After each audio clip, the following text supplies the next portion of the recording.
Hi everyone, welcome to digital GK classes. तो देखिए, ये वीडियो खास करके उन लोगों के लिए जो लोग फर्स्ट टाइम सीटेट देने जा रहे हैं या फिर जिनका कभी 1 नंबर से रुक गया है सीटेट, कभी 2 नंबर से। क्योंकि ये वीडियो आपको जो है जानना चाहिए, समझना चाहिए कि आखिर कौन सी वो गलती है जो बहुत से लोग करते हैं और वो सीटेट जो है क्लियर नहीं कर पाते हैं। सीटेट जो है बहुत ईजी एग्जाम होता है, काफी ऐसा नहीं कि बहुत टफ होता है। क्योंकि सीटेट तो जो केवल आपका एक बेस है कि आपको जो है नौकरी के लिए जो है वो तैयार कर रहा है कि अब आगे जो भी भर्ती परीक्षाएं हैं वो आप फॉर्म भर सकते हैं। बस एक बिहार ही ऐसा है जहां पर पेपर नहीं देना होता है, केवल आपका जो सीटेट में है, जो एकेडमिक है, उसके बेस पे आपको नौकरी मिलती है। अदरवाइज अगर आपको पता हो तो मैं आपको बता दूं, चाहे आप सुपर टेट देना चाहते हो उत्तर प्रदेश में, चाहे आप डीएसएसबी जो दिल्ली में होता है, केवीएस हो गया, वहां पर आपको जो है सीटेट केवल एक क्वालिफाइंग जो है एग्जाम्स होते हैं और उसके बाद से आपको ये सारे एग्जाम देना है, तभी जाकर आप क्लियर कर पाएंगे। तो देखिए, सबसे पहले मैं आपको बता देती हूँ कि जो पिछली बार जो है सीटेट का पेपर फर्स्ट टाइम हुआ था ऑनलाइन, और मैंने आपको पहले ही बताया था कि मेरा जनवरी में था, 4 जनवरी को मेरा एग्जाम था। और जो मेरा शिफ्ट था वो उसमें जो एग्जाम के जो लेवल है वो थोड़े से टफ थे, क्योंकि 1 महीना पेपर चलता है, तो कोई इजी आता है, कोई टफ आता है। तो ये कोई नहीं बता सकता है कि कौन सा पेपर किस दिन का ज्यादा इजी होगा, कौन सा टफ होगा। बट मैंने जो चीजें फॉलो की थी और उसके हिसाब से मैंने दोनों पेपर में ही 100 से ऊपर ही 1 महीना ही पढ़ा था। मैंने ज्यादा पढ़ा नहीं था, 2 से 3-4 घंटे ही पढ़ती थी, क्योंकि साथ में और भी मेरी जो चीजें हैं लाइन अप थी, इस वजह से मुझे ज्यादा समय नहीं मिल पाया। तो मैं आपको वो बताने वाली हूँ, क्योंकि आपको पता है पेपर 1 में जो है 14 लाख बच्चों ने अप्लाई किया और उसमें से केवल जो है 4 लाख ही जो है बच्चे पास हुए थे। और पेपर 2 में जो है 12 लाख जो है बच्चों ने फॉर्म भरा था, उसमें से केवल 2 लाख ही पास हुए थे। अब आप देखिए, दोनों एग्जाम में 10 लाख जो है बच्चे, पेपर 1 में भी 10 लाख फेल हो गए, पेपर 2 में भी 10 लाख फेल हो गए। तो ये काफी ज्यादा नंबर है, क्योंकि सीटेट तो बहुत इजी होता है। तो आखिर वो गलती ऐसी कौन सी है जो लोग भी सीटेट देने जाते हैं वो बार बार वो गलती करते हैं। तो आपको ये जानने की जरूरत है, और आपको ये सारी चीजें वही बता सकता है जिसने कभी सीटेट का एग्जाम दिया हो। ऐसे नहीं कि आप किसी से भी जाकर पूछ लीजिए, तो वो कैसे बता सकते हैं। तो ये सारी चीजें मैं आपको बता रही हूँ, बिकॉज मैंने सीटेट का एग्जाम दिया है। और जब मैं पेपर करती थी तभी मैंने थोड़ा बहुत आइडिया लगा लिया था कि मुझे कौन सी चीजों पर ज्यादा फोकस करना है, कैसे अपना टाइम मैनेज करना है। क्योंकि सीटेट का पेपर जो है लेंदी होता है, तो उसमें समय भी काफी जो है कम होता है। मान लीजिए यूपी टेट का पेपर ऐसा होता है कि 1 लाइनर वाले होते हैं, आ रहा है तो ठीक है, नहीं तो आप आगे बढ़ जाइए। बट इसमें आपकी अंडरस्टैंडिंग, आपका जो मेंटल लेवल है वो भी चेक होता है कि आप उस क्वेश्चन को किस तरह से सोचते हैं, किस तरह से समझते हैं। तो ये सारी चीजें मैंने तैयारी करते समय ही इतने पेपर मैंने सॉल्व कर लिए थे कि मुझे एक आइडिया लग गया था कि जो सीटेट है वो इसी टाइप का क्वेश्चन जो है हर बार पूछता है। और मैंने इसलिए हमेशा बोला है कि अगर कोई किसी के पास ज्यादा समय नहीं है, बट वो अगर पूरी ऑनेस्टी से, ईमानदारी से प्रीवियस ईयर करेगा, तो उसको ज्यादा एक्स्ट्रा पढ़ने की जरूरत नहीं है, फिर भी वो वहां से पास कर सकते हैं। बट आपको फॉलो करना चाहिए, जैसे मैंने बताया है। क्लासेस भी जो है आज से स्टार्ट हो गई है प्रीवियस ईयर, क्योंकि 1 महीना जो अभी चला था ऑनलाइन पेपर, उसका सबसे पहले मैं कराऊंगी, बिकॉज वो ज्यादा इंपॉर्टेंट है। क्योंकि उसके पहले जो पेपर होते थे वो उतने टफ नहीं थे, लेकिन अभी जो ऑनलाइन वाला पेपर हुआ 1 महीना, उसका लेवल काफी अच्छा खासा था। क्वेश्चन बहुत घुमा के पूछा था कि आपको सोचने पे काफी समय लगे, ऐसे ऐसे क्वेश्चन थे। तो वो सारे 1 महीने वाला पहले मैं कराऊंगी, तो आप उसको अच्छे से देखिएगा।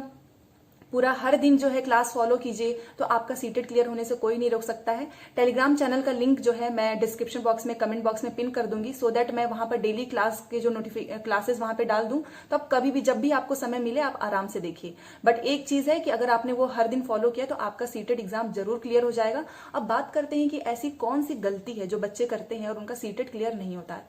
देखिए, सबसे पहले ये स्टार्ट हो जाता है फॉर्म फिलअप करने से। मैंने कल ही आपको बताया था कि फॉर्म जो है कभी भी आप एकदम जल्दीबाजी में मत भरिएगा। किसी और से अगर आप भरवा रहे हैं तो आप वहां पर जरूर बैठिए, देखिए 2 से 3 बार। 10th का जो मार्कशीट होता है उसमें जो नाम लिखा है, जो डीओबी है, जो फादर नेम, मदर नेम है, सेम वही भरिए। क्योंकि गलती हो जाती है, फिर बाद में आप पैनिक होने लगते हैं कि आपका फॉर्म ही गलत भरा गया। एग्जाम के दिन तक आपको लगता है कि आपका फॉर्म गलत भरा गया है। और सीटेट ऐसा एग्जाम है कि यूपी टेट में तो आप चलिए जाकर वहां पे चेंज करा सकते हैं, बट यहाँ पर आपको दिल्ली ही जाना होगा चेंज कराने के लिए। फिर काफी समय लगता है, बहुत मुश्किल होता है। बहुत से लोग तो बार बार इसी वजह से पेपर देते हैं, उनके नाम गलत हो जाते हैं। तो आप ऐसी गलती मत कीजिएगा। और जो चीजें आपको बतानी है वो मैं आपको बता रही हूँ, आप अच्छे से समझ लीजिए।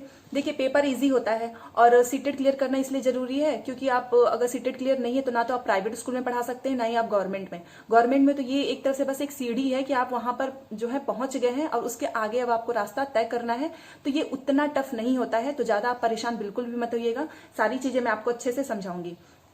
देखिए हर साल होता है सीटेट, उसके बावजूद भी अगर आप नहीं क्लियर कर पा रहे हैं, इसका मतलब आपकी जो स्ट्रेटेजी है, आपने कुछ जो फॉलो कर रहे हैं उसमें गलती है। सबसे पहले आपको एक चीज कभी नहीं करना है कि आप यहां से भी पढ़ रहे हैं वहां से भी पढ़ रहे हैं, कोई ऐसा बिल्कुल भी मत कीजिएगा। आपको जहां से समझ में आए एक जगह से पढ़िए, बार बार इधर उधर की चीजें मत पढ़िए। ज्यादा पढ़ने से आपको बिल्कुल भी समझ नहीं आएगा। और दूसरी बात, कोई बुक ऐसे मार्केट में जाकर जो प्रीवियस ईयर के जो पेपर वाले बुक, आप में से बहुत से लोग पूछ रहे थे कि कौन सा लें, इसीलिए मैंने नहीं बताया क्योंकि जो शॉप पे जो प्रीवियस ईयर क्वेश्चन के पेपर या बहुत से बुक होते हैं उसमें बहुत से आंसर गलत होते हैं। इवन एक एक सेट में 10 से 15 गलत होता है। तो अगर आप वहां से आंसर मिला भी रहे हैं तो कोई फायदा नहीं है, बहुत गलतियां होती हैं। इसीलिए मैंने सोचा कि मैं आप सभी का जो है प्रीवियस ईयर जो है मैं खुद कराऊंगी एक्सप्लेनेशन के साथ, तो उससे आपको ज्यादा जो है बेनिफिट होगा। तो फॉर्म एकदम अच्छे से भरिएगा, आज से स्टार्ट हो जाएंगे। अभी तक बुलेटिन जो है वो इन्फॉर्मेशन आने वाली थी बट वो आया नहीं। और टाइम से फॉर्म भरिएगा, लास्ट दिन का इंतजार मत कीजिएगा, क्योंकि कभी कभी साइट क्रैश हो जाता है तो फिर बहुत दिक्कत होता है। बहुत से लोग तो लास्ट दिन का इंतजार करते हैं। अब देखिए क्या करना है आपको। सबसे पहले अगर आप सीटेट क्लियर करना चाहते हैं तो अपने लैंग्वेज का जो सिलेक्शन है ना उसको एकदम अच्छे से रखिएगा, क्योंकि सीटेट में जो एक सीडीपी हो गया, दूसरा लैंग्वेज मतलब हिंदी इंग्लिश, 3 हो गए। अगर ये 3 आपके बहुत स्ट्रांग है तो ज्यादा आपको टेंशन लेने की बात ही नहीं है, क्योंकि सीडीपी आप 30 है तो उसमें 29 कर ही लेंगे। लैंग्वेज हिंदी है उसमें भी आप 29 मान लीजिए कर ही लेते हैं। फिर अगर आपने जो दूसरा लैंग्वेज है, चाहे वो इंग्लिश हो, संस्कृत हो, उर्दू हो, अगर आप उसमें भी 25 आराम कर ले रहे हैं तो भी आपके 85 से 88 नंबर आ जाएंगे। फिर बाकी जो बचा ईवीएस और मैथ, तो उसमें चाहे कितना भी आपका पेपर खराब हो, आप उसमें 10 से 15 तो कर ही लेंगे। तो आराम से आपके 120 नंबर तो ऐसे ही आ गए। और यही चीज मैंने भी किया था।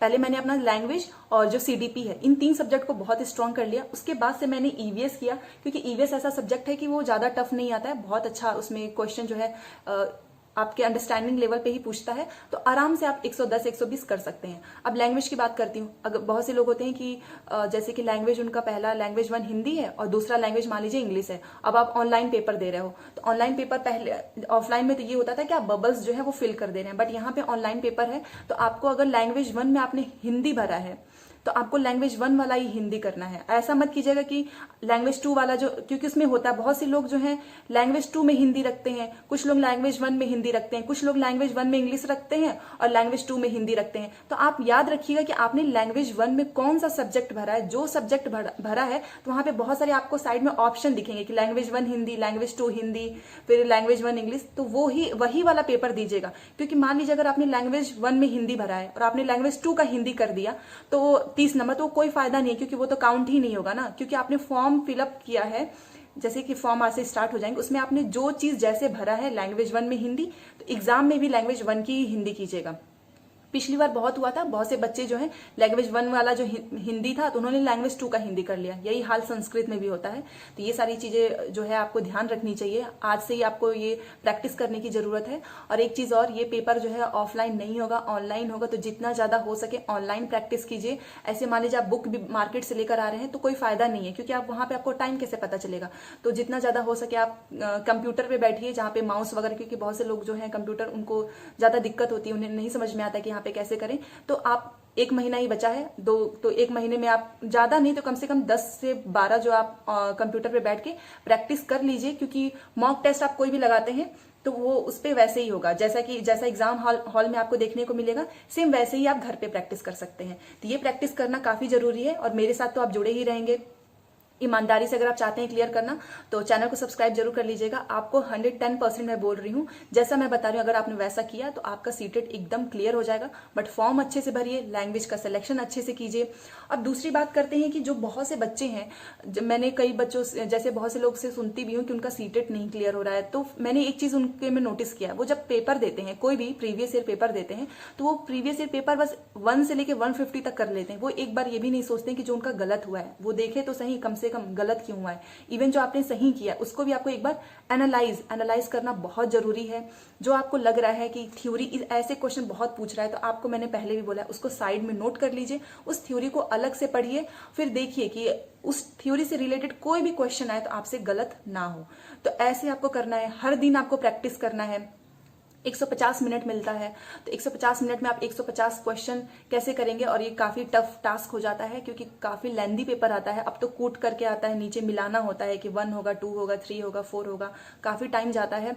ऊपर से पैसेज भी काफी लेंदी होता है। सीडीपी का तो आपने देखा, इतने बड़े बड़े पैराग्राफ जो है पिछली बार पूछा हुआ था ऑनलाइन पेपर में ज्यादा लेंदी आता है।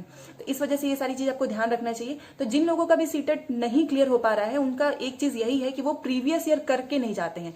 वो कोई एक कोर्स परचेज कर लेते हैं या फिर यूट्यूब पे ऐसे स्क्रॉल करते हैं, जो भी आ गया सामने उसको पढ़ लिया, हो गया। ऐसे पेपर कभी क्लियर नहीं होता है। इसी वजह से उनका नहीं क्लियर हुआ है, क्योंकि अगर आपने प्रीवियस ईयर किया ही नहीं तो आपको कैसे पता कि सीटेट में किस टाइप के क्वेश्चन पूछे जाते हैं, कैसा पैटर्न होता है।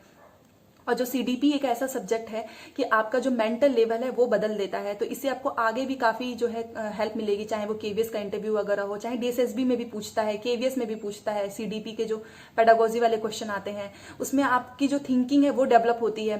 तो ये सारी चीजें आप एक बस किताब से पढ़ के नहीं कर सकते, उसके लिए आपको कोई टीचर तो चाहिए ही होगा। कि मान लीजिए क्वेश्चन मैं करा रही हूँ कि कोई भी बच्चा है वो शैतानी कर रहा है, तो उस पर आप क्या करना चाहिए, तो मैं उसको अच्छे से एक्सप्लेन करके बताती हूँ, चारों ऑप्शन, सो दैट अगर ऑप्शन से भी कोई क्वेश्चन बन के आए तो आपसे वो गलती ना हो। तो अगर आपका 1 से 2 नंबर से रुक रहा है तो ये वीडियो आप पूरा ध्यान से देखिएगा। क्लासेस जो है स्टार्ट है, आप वो क्लास जरूर लीजिएगा।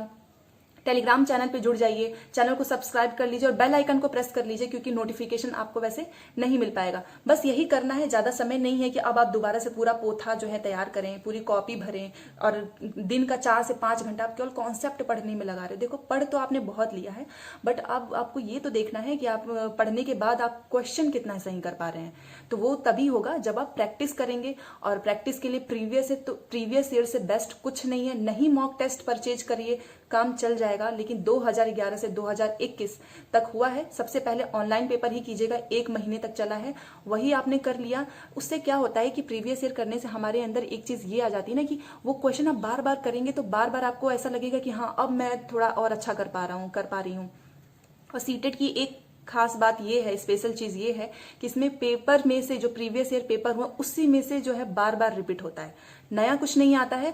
2011 से अभी तक जितने पेपर हो उसी में से बार बार जो है सीटेट पूछता है, बस लैंग्वेज को थोड़ा मोल्ड कर देता है, बस वही है। तो आपको केवल लैंग्वेज पकड़नी है, तो आप ये तभी कर पाएंगे जब आपके सारे जो है पेपर आपने किए हुए होंगे, तभी जाकर आप सारी चीजें सही कर पाएंगे। तो सीडीपी के क्लासेस जो है डेली आपको सुबह मॉर्निंग में 8 बजे मिल जाएगा। अब आप मुझे बताइए कि सीडीपी के अलावा और कौन सा प्रीवियस ईयर आप करना चाहते हैं। तो बस आप सब सपोर्ट कीजिए, क्योंकि ये सारी चीजें करने में बहुत मेहनत लगती है। तो लाइक जरूर कीजिएगा, इससे मुझे मोटिवेशन मिलता है। इसके अलावा कोई भी डाउट हो कमेंट करके आप पूछ सकते हैं। वीडियो पसंद है तो प्लीज लाइक करें, साथ ही चैनल को सब्सक्राइब जरूर करें। Thanks for watching.